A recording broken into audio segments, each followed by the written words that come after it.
উটটার উপরে বসে। হায় নবী সাল্লাল্লাহু আলাইহি ওয়াসাল্লামের মায়া মোহাব্বত কিরকম ছিল। চাদর তাও কারোর হাতে দেয় নাই, ডাইরেক্ট, যাতে জারির মনে করে যে আমাকে নবী সাল্লাল্লাহু আলাইহি ওয়াসাল্লাম সরাসরি দিয়েছেন। তখন হযরত জারির কি করলেন? ফাকাব্বালাহা জারির, হযরত জারির এই চাদর মোবারকে চুমু খেলেন। ওয়াদাম্মাহা ইলাইহি, আর বুকের মধ্যে চেপে ধরলেন আর বললেন আকরামাকাল্লাহ ইয়া রাসূলুল্লাহ কামা আকরামতানি, হে আল্লাহ রাসূল আপনার দাম আল্লাহ বাড়িয়ে দেখ, আরো সম্মান বাড়িয়ে দেখ, যেমনটা আজকে আমার সম্মান আপনি বাড়িয়ে দিলেন। সুবহানাল্লাহ। হযরত ওমর রাদিয়াল্লাহু তাআলা আনহু এর পরে তাকে দেখলে বলতেন নি'মাস সাইয়্যিদ কুনতা ফিল জাহিলিয়া নি'মাস সাইয়্যিদ আনতা ফিল ইসলাম ইয়া জারীর, হে জারীর তুই জাহিলি যুগেও নেতা ছিলা আর ইসলাম গ্রহণ করার পরে খুব সুন্দর নেতা হয়ে গেলে। সুবহানাল্লাহ। সাহাবারা বলতেন জারীর যখন আমাদের মাঝে আসতো তখন আমরা কেমন করতাম, তখন মনে করতাম আকাশের এক ফালি চাঁদ আমার উপরে ঝলমল ঝলমল করতেছে। হযরত জারীর, আমি বললে সাবুসামিহি জারীরান, আমার এই ছেলের নাম হবে জারীর। আলহামদুলিল্লাহ ছেলে এখন মদিনায় পড়ে, আলহামদুলিল্লাহ ভালো, আলহামদুলিল্লাহ। এরা চিনে যে যারা এরা মোবাইলে দেখে, তার আলোচনাও শুনে দেখে। তো এই হলো জি সাবজেক্ট, তার সাবজেক্ট হলো শরিয়া, আর বাবার শরিয়া আলেম, এই জন্য বাবারটা লাইনে ব্যাংক বিমা যত আছে এগুলি নিয়ে চলি, এই জন্য শরিয়া। শরিয়া সাবজেক্ট জিজ্ঞেস করছেন কোন সাবজেক্ট? শরিয়া নিয়ে অনার্স করতেছে।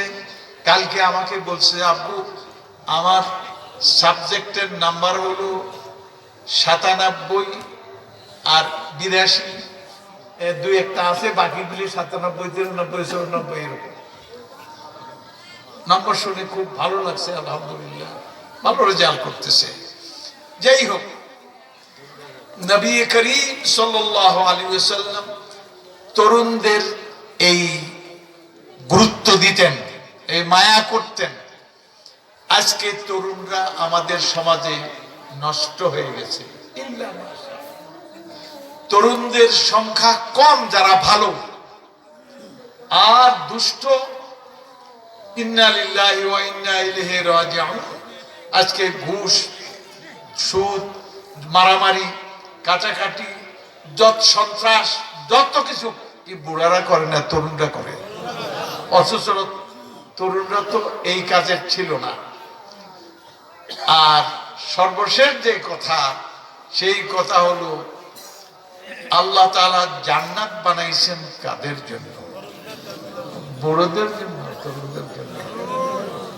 তরুণদের জন্য একটা বুড়াও জান্নাতে যেতে পারবে না। নবী সাল্লাল্লাহু আলাইহি ওয়াসাল্লামের সামনে এক বুড়ি আসছে। বুড়ি কি নিয়ে আসছে ভুলে গেছি। নবী সাল্লাল্লাহু আলাইহি ওয়াসাল্লাম একটু রস করলেন, রস। তিনি বললেন যে বুড়ি মানুষ তো জান্নাতে যাবে না। তো বুড়ি এই কথা শুনে কাঁদতে কাঁদতে উঠে গেছে। নবী সাল্লাল্লাহু আলাইহি ওয়াসাল্লাম তিনি কিছু বলছেন না, দেখি কদ্দুর যায়। কদ্দুর গিয়ে বসে বসে কাঁদতেছে। সম্ভবত হযরত ওমর রাদিয়াল্লাহু তাআলা ওদিক দিয়ে যাচ্ছেন, আর তিনি বললেন মা ইউবকি কি, তোমারে কিসে কাঁদায়, কেন কাঁদো? বলে আমি তো নবী সাল্লাল্লাহু আলাইহি ওয়াসাল্লামের কাছে গেছিলাম ও বিষয় নিয়ে, তিনি আমাকে শুনিয়ে দিলেন বুড়ো মানুষ জান্নাতে যাবেই না। তো নবী সাল্লাল্লাহু আলাইহি ওয়াসাল্লাম তো মিথ্যা কথা বলেন না, আর আমি যে বুড়া এটাও সত্য, কাজেই জান্নাতে যাওয়া যাবে না। সাইয়েদনা ওমর বলছেন রাদিয়াল্লাহু তাআলা আনহু, তিনি বললেন নবী সাল্লাল্লাহু আলাইহি ওয়াসাল্লাম যেটা বলছেন এইটাও ঠিক, তুমি যে বেহেশতে যাবে এটাও ঠিক। বলে কেমনে? কয় তুমি যখন বেহেশতে যাবে তখন কি আর বুড়ি থাকবা? তখন তুমি তরুণী থাকবে। কি থাকবে? তুমি তরুণী হয়ে জান্নাতে যাবে। তখন তো বুড়া বুড়িরা জান্নাতে গিয়ে কি করবে? জান্নাতে তাদেরকে মানাবে? মানাবে না। এটা জীবন চর্চা করার জন্য, এটা উচ্ছলতার জন্য, এটা উজ্জীবনতার জন্য। জান্নাত হলো এইরকম, সেখানে দরকার এরকম, সেখানে আমোদ ফুর্তি চিন্তা কি বলে যত আনন্দ সব জান্নাতের মধ্যে। তো বুড়া বুড়িরা কি করবে? তাহলে আল্লাহ তাআলা কি করলেন, যে বুড়া বুড়িরা তরুণদের মতো ঈমান চর্চা করবে, ইবাদত বন্দেগীতে ব্যস্ত হবে, তাদের তারুণ্য আবার ফেরত দিবেন। কে ফেরত দিবেন? আল্লাহ অলমাইটি, তিনি সর্বশক্তিমান। ফাআলুল লিমা ইউরিদ, যা চান তাই তিনি করতে পারেন। আল্লাহ আলা কুল্লি শাইইন কাদির, সুতরাং অলমাইটি। সুতরাং আল্লাহ তাআলা সবাইকে তারুণ্য ফেরত দিয়ে এরপরে জান্নাতে ঢুকিয়ে দিবেন। এই বুড়ারাও, কাজে বুড়াদের কথাটা বললাম না, আগে বলছিলাম না, তাদের কথাও বলবো। তারা বুড়া, বয়সে বুড়া, কিন্তু আমলে কি তরুণ, আমলে কি তরুণ। এই যে শেষ রাতে শীতের মধ্যে উঠে তাহাজ্জুদ পড়তে হয়, এটা কি বুড়াদের কাজ? কাদের কাজ? তরুণদের কাজ। কিন্তু বুড়ারা উঠতেছে, মাশাআল্লাহ। সুতরাং বুড়া যখন ওয়াতাশাব্বাহু ইল্লাম তাকুনু মিসলাহুম, ওয়াতাশাব্বাহু ইল্লাম তাকুনু মিসলাহুম ফাইন্নাত তাশাব্বুহা বিল কিরামি ফালাহু। কয় দেখো, তুমি সাদৃশ্য ইখতিয়ার করো, সাদৃশ্য ইখতিয়ার করো, কারণ বড়দের সঙ্গে সাদৃশ্য যদি রক্ষা করো, এটাও কামিয়াবি এসে যাবে। কেমনে? কারি তৈয়ব সাহেব দেওবন্দের মুহতামিম ছিলেন, কারি তৈয়ব সাহেব রহমতুল্লাহ আলাইহি। উনি আতাশাব্বু ফিল ইসলাম একটা কিতাব লিখছেন। আমি যখন আলেমে পড়ি তখন ওর কিতাবটা পড়লাম। ওই কিতাবের একটা ঘটনা লিখছেন যে মুসা আলাইহিস সালামকে ব্যঙ্গানোর জন্য, ব্যঙ্গানো বুঝুন তো, নকল করার জন্য ফেরাউন একজনকে ঠিক করে দিল যে মুসা যেখানে দাওয়াতের কাজ করবে তুমি পাশে দাওয়াতের কাজ করবা, মুসার মতো পোশাক পরবা, মুসার মতো আওয়াজ টাওয়াজ এরকম। আসলে ইমানদার না, এটা ফেরাউনের এজেন্ট। তো মুসা আলাইহিস সালাম ছিলেন তোতলা, কথা মুখে বেজে যেত। তো তিনি এইরকম এমনি মেজাজ, খুব মেজাজি মানুষ ছিলেন। ওনারে বেঙ্গালি মেজাজটা কেমন হইতো, কিন্তু ফেরাউনের লোক তো কিছু করতে পারতেন না, বিরক্ত হতেন। তো ফেরাউনের গোষ্ঠী যখন সব নদীর মধ্যে ডুবে মরল, একটা মানুষ বেঁচে গেল ফেরাউনদের। সেই লোকটা কে? ওই লোকটা যে মুসা আলাইহিস সালামকে কি করতো, নকল করতো, ব্যঙ্গাইতো, সে কিন্তু বেঁচে গেছে। মুসা আলাইহিস সালাম আল্লাহ তাআলারে বলেন, ইয়া রব, তোমার কারবারটা আমার বুঝে আসে না। কি বুঝে আসে না? বলে বুঝে আসে না, ও কি ফেরাউনের চাইতে কম জ্বালাইছে আমাকে? ওরে তুমি বাঁচিয়ে দিলা। কলে জাল, যার জন্য করলাম চুরি সেই কই চোরা। হ্যাঁ, আরে তোমার জন্যই তো তারা বাঁচাইছি। বলে কেমন? দেখো দেখি, দেখে তারে যখন ফেরেশতারা ধরছিল ডুবিয়া মারার জন্য, তখন মুখের দিকে চেয়ে দেখে মুসার মতো দেখা যায়। এখন ফেরেশতারা পড়ছে বিপদে, জিজ্ঞেস করছে আমাকে, বারে এলাহি মুসা কয়জন পাঠাইছেন? কলে একজনই। বলে যে আরেকজন দেখতেছি। কলে এটা নকল মুসা, এটা আসল মুসা না। তো মুসার বাহ্যিক দিকটা, বাইরের দিকটা কার মতো? মুসা কালিমুল্লাহর মতো। সুতরাং আমি বাইরে এই দুনিয়াতে জাহেরের মধ্যে তাকে আমি মাফ করে দিলাম, রক্ষা করলাম, তাকে আমি ধ্বংস করবো না।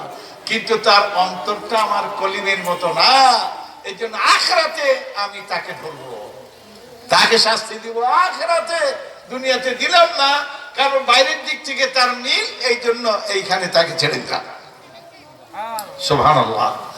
তাহলে ওয়াতাশাব্বাহু ইল্লাম তাকুনু মিসলাহুম ফাইন্নাত তাশাব্বুহা বিল কিরামি ফালাহু। তোমরা সাদৃশ্য ইখতিয়ার করো, সাদৃশ্য ইখতিয়ার করো, কারণ বড়দের সাদৃশ্য কামিয়াবির কারণ হয়ে যায়। কথা কি বুঝে আসছে? সুতরাং এই জন্য বড়রা তাদের চালচলন, ওই যে শেষ রাতে আজকে দেখেন মানুষ, বুড়া মানুষ, তরুণদের কাজ, কিন্তু বুড়া মানুষ উঠতেছে, উঠা তাহাজ্জুদ পড়তেছে, কয়টা তারুণ্য ফেরত দিতেই হবে, তারুণ্য তাকে ফেরত দিতেই হবে, জান্নাতে তাকে নিতেই হবে। তো জান্নাতের মধ্যে তরুণরা সবাই, তরুণ তরুণীরা জান্নাতে যাবে। সুবহানাল্লাহ। আল্লাহ তাআলা একদিন জান্নাতীদের ডাক দিবেন, ও ইয়া আহলাল জান্নাহ, ও জান্নাতীরা, হাল আজিদুকুম, তোমাদেরকে আরেকটু দিব, আরেকটু দিব। জান্নাতীরা মনে মনে ভাবছে যে কি দিতে পারে, যা চাই তা তো পাই, যেগুলি চাইতেও জানি না তাও জান্নাতের মধ্যে আসে, আবার কি দিতে কয়, এখন কি কথা কর সময়?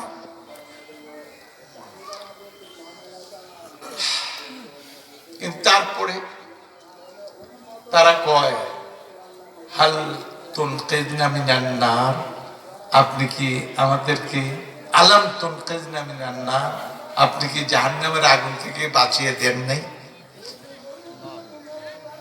আলাম তুদখিলনাল জান্নাহ, আপনি কি জান্নাতে প্রবেশ করিয়ে দেন নাই? আলাম তুবাইয়িদ উজুহানা, আমাদের স্বাস্থ্য, আমাদের চেহারাগুলিকে আপনি উজ্জ্বল ধবল জ্যোতির্ময় প্রাণবন্ত উজ্জ্বল করে দেন নাই? মানে সবই তো দিয়েছে, খালি দেন নাই করতেছে। তো আর কি দিতে, এটা আর কয় না, চুপ করে গেছে। তো আল্লাহ তাআলা ভিতরেরটাও জানেন, বাইরেরটাও জানেন। পরে তিনি জিজ্ঞেস করলেন, হাল রাআইতুমুনি, তোমরা কি আমাকে দেখেছো? সুবহানাল্লাহ, সুবহানাল্লাহ বললেন না? তোমরা কি আমাকে দেখেছো? তখন তারা বললে, লা ইয়া রাব, তা দেখি নাই। তখন তাদের হুঁশ হবে, হায় আল্লাহ, আমি এক লোক আমাদের দাওয়াত দিল, আমি আসলাম, তার বাড়িতে রান্না বান্না সব রেডি, আমি ঢুকেই খাওয়া শুরু করলাম, একটু হ্যান্ডশেক করলাম না, বাড়িওয়ালাকে খবর নিলাম না, সালাম বিনিময় হলো না, আমি কি খুব রুচিবান মেহমান? না।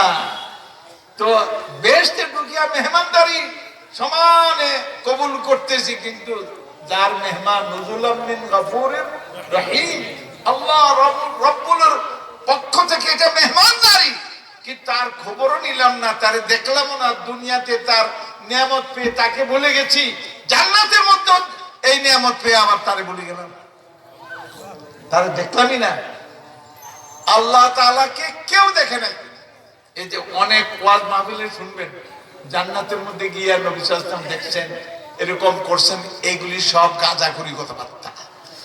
আল্লাহকে কেউ দেখে নাই, আল্লাহ ছাড়া আল্লাহকে কেউ নিজে মুতলাক গায়েবের মধ্যে রেখে দিয়েছেন, জিবরিল আমিনও দেখে নেই, গোপন রেখে দিয়েছেন।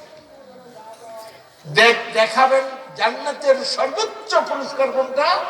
দিদার ইলাহি, আল্লাহর দিদার, এটা হলো সর্বোচ্চ মাকাম। সুতরাং তখন আল্লাহ তাআলা বলবেন, ও ফেরেশতারা, তোমরা এদের জন্য একটা বৈঠকের ব্যবস্থা করো। তখন সবার চেয়ার বসানো হবে, ফি মাকআদি সিদকিন ইনদা মালিকিন মুকতাদির, সত্যাসনে তারা আসীন হবে মহান আল্লাহ তাআলার সামনে। নবী সাল্লাল্লাহু আলাইহি ওয়াসাল্লামের চেয়ারটা সবার আগে থাকবে, তিনি বসবেন, এরপরে সিরিয়ালি বসবেন, এরপরে যখন বসা হবে তখন পর্দার আড়াল থেকে আল্লাহ পাক বলবেন পাখির ভুনা গোশত এদেরকে পরিবেশন করো, ওয়ালাহমি তায়রিন মিম্মা ইয়াশতাহুন, যে মজা করে লোভনীয় এই পাখির ভুনা গোশত আসবে। আরে আসার আগে তো স্মেল, সুগন্ধ আগে আসবে, জিহ্বায় পানি আগে এসে গেছে। এরপরে যখন পাখির ভুনা গোশত খাওয়া শুরু করলেন, আল্লাহ তাআলা বললেন, ও ফেরেশতারা, তোমরা এখনো বোতল দাও নাই এদেরকে? দুনিয়াতে তো এরা বোতল খায় নাই। বোতল খাইছে নাকি? খাইলো 7 আপ খাইছে। কি খাইছে? 7 আপ খাইছে। আসল বোতল তো খায় নাই, হারাম হিসাবে ধরে নাই। ওয়াসাকাহুম রাব্বুহুম শারাবান তাহুরা, তখন তহুর, তহুর বলে তাহির ফি নাফসিহি মুতহির লিগাইরি, যে নিজে পবিত্র অন্যরা পবিত্র করে দেয়, এটারে কয় তাহুর। সুতরাং এটা পরিবেশন করো। যখন শরাবের বোতল তাদের কাছে দিবে, এটা খিতামুহু মিস্ক, এটার এটা সিপিটা কিরকম হবে? মিস্ক আম্বার, মিস্ক, মিস্কের মৃগনাভির এটা ছিল সুগন্ধি, এটা সিল ছিল। এটা যখন খুলবে সুবহানাল্লাহ, টপকে যখন বের হবে ও তা উতরিয়ে পড়বে আর সুগন্ধ ছড়াবে। এরা মুখে দিবে, এদিক দিয়ে মুখে দিবে পাখির বুনা গোশত আর বোতল ঢালবে, এমন সময় দরজা খুলে পর্দা সরে যাবে। আল্লাহ তাআলা পর্দা সরে যাবে, তখন এরা নজর পড়বে ওই আল্লাহর সৌন্দর্যের প্রতি। এই নজর পড়ার পরে তারা কি বলবে? তারা এই বোতল বলবে, গোশত বলবে, নিজেদেরকে বলবে, বেহেশত সব ভুলে যাবে, একমাত্র ওই যে এক নজর দেখলো ইন্নাল্লাহা জামিলুন ইউহিব্বুল জামাল, তিনি সুন্দর, সৌন্দর্যকে পছন্দ করেন। আর কত সুন্দর! উজুহুন ইয়াওমাইদিন নাযিরাতুন ইলা রাব্বিহা নাযিরা, সেদিন কতগুলো চেহারা হবে, আন-নাদারা আল বাহা ওয়াল জামাল ওয়াল হায়াওয়িয়া, প্রাণবন্ততার সৌন্দর্য ঠিকতে পারবে, উছলে পড়বে তাদের বডিগুলি থেকে। উজুহু ইয়াওমাইদিন নাযিরাতুন ইলা রাব্বিহা নাযিরা, এটা রবের দিকে চেয়েই থাকবে। আল্লাহ এক নজর দেখা দিয়েছেন আল্লাহ সুবহানাহু ওয়া তাআলা, এরপরে পর্দা পড়ে গেছে। ওই এক নজরের মধ্যে তাদের চোখ এমন গেড়ে যাবে, এমন আটকে পড়বে, এখন চোখের পলকও মারতে পারে না। চেয়েই থাকবে, চেয়েই থাকবে, মানে চোখ কি করতে পারবে না, বিরতি পারবে না। কিন্তু আল্লাহ আউটে চলে গেছেন। এক নজরের মজা যে কত শত বছর তাদের উপরে চলে যাবে তারা বলতে পারে। এই বসিয়া দেখি আছে, সবাই দেখে আছে। এরপরে বেহেশতের ওই যে হুর গেলিমান হুর আছে, আসে কাঁধে হাত দিবে, বেহেশতের কাঁধে হাত দিয়ে বলবে, এই এক নজর নিয়েই এত ব্যস্ত, আল্লাহ তো আমাদেরও হক দিছে, আমাদের তো হক আছে, আমাদের প্রতি একটু নজর করে। তখন কি হলো, কি কি এই তখন তাদের হুশ ফিরে আসবে, এর আগে হুশ হবে না। অফি যালিকা ফালইয়াতানাফাসিল মুতানাফিসুন, যদি কম্পিটিশন করতে চাও, প্রতিযোগিতা করতে চাও, এগুলির মধ্যে প্রতিযোগিতা করো, এই বেহেশতকে টার্গেট করো, আল্লাহ তাআলার দিদারকে জীবনের মহান উদ্দেশ্য ঠিক করো। ঠিক করার পরে এবার পরিশ্রম করতে থাকো। তো দেখো আল্লাহ তাআলা, আল্লাহ আল্লাযীনা জাহাদু ফিনা লানাহদিয়ান্নাহুম সুবুলানা, যারা আমাতে চেষ্টিত হবে, আমার মধ্যে চেষ্টা করবে, আমার রাস্তায় না। এটা দুইটা স্তর, একটা রাস্তা, একটা সরাসরি আল্লাহকে টার্গেট করে। কথা বুঝে আসছে? যারা আমাকে টার্গেট করে কাজ করবে, আমি অবশ্যই তাদেরকে আমার রাস্তাগুলো দেখিয়ে দিব। সুবহানাল্লাহ। অতএব এখন এই জীবনে এই জীবন শেষ হয়ে গেলে আর কয় হুজুর আপনি যা বলছেন ঠিকই বলছেন, মরার পরে তো আর কোনো কাজ থাকবে না, তখন খালি আল্লাহর জন্য পরিশ্রম করব জান্নাত পাওয়ার জন্য। এখন দুনিয়াতে কিছু কাজ করতে দেন, কথা বলে আসছে। আচ্ছা দুনিয়াতে কাজ, দুনিয়া শেষ হয়ে গেলে আপনি মরার পরে গিয়ে ওইখানে সুযোগ পাবেন? আপনাকে সুযোগ দেয়া হবে? ও আপনাকে এই সুযোগটাই সুযোগ। এই দুনিয়াতে যে বয়সটা, যে অবসরটা আল্লাহ দিয়েছেন, এই অবসরটা কার জন্য? আল্লাহ তাআলা কি জন্য বানাইছেন আমাদেরকে? ও মা খালাকতুল জিন্না ওয়াল ইনসা ইল্লা লিয়াবুদুন, কেবলমাত্র আমার ইবাদত করার জন্যই তাদেরকে আমি বানিয়েছি। তা আল্লাহর ইবাদত, আপনারা চাকরি করেন না, ব্যবসা করেন না, বাণিজ্য করেন না, মিল কারখানা করেন না, মাছ ধরেন না, তো কত কাজ, কৃষি কাজ করেন না? করেন। আল্লাহ তাআলা বলেন যে আমারই ইবাদত করার জন্য। তো ইবাদত হলো নামাজ, রোজা, হজ, যাকাত, জিকির, শুকর, এগুলি হলো ইবাদত। তার এইগুলি কি? ও এইগুলি হলো ইবাদত করার, এগুলি হলো অনুষঙ্গ। এটা ছাড়া মানুষ জীবিত থাকে না, আর জীবিত না থাকলে ইবাদত করা যায় না। ইবাদত ফরজ কি মরা মানুষের উপর, না জীবিত মানুষের উপর? সুতরাং জীবিত থাকার জন্য যেগুলি করবে এটাও ইবাদতের লক্ষ্যে এটা কবুল করা হবে, এগুলি ইবাদত। কি কি ইবাদত? কৃষি কাজ, মাছ ধরা, এই ইন্ডাস্ট্রি, ব্যবসা বাণিজ্য, ক্রয় বিক্রয়, এগুলি সব হলো ইবাদত জীবিত থাকার জন্য। কিন্তু এগুলি খালি করলেই হবে না, এটা হালাল এবং হারাম, হালাল এবং হারাম। আপনি যদি হারামকে পরিহার করেন আর শুধু হালাল ভাবে করতে থাকেন, তাহলে সব কিছু ইবাদতে রূপান্তরিত হয়ে যাবে। সুবহানাল্লাহ।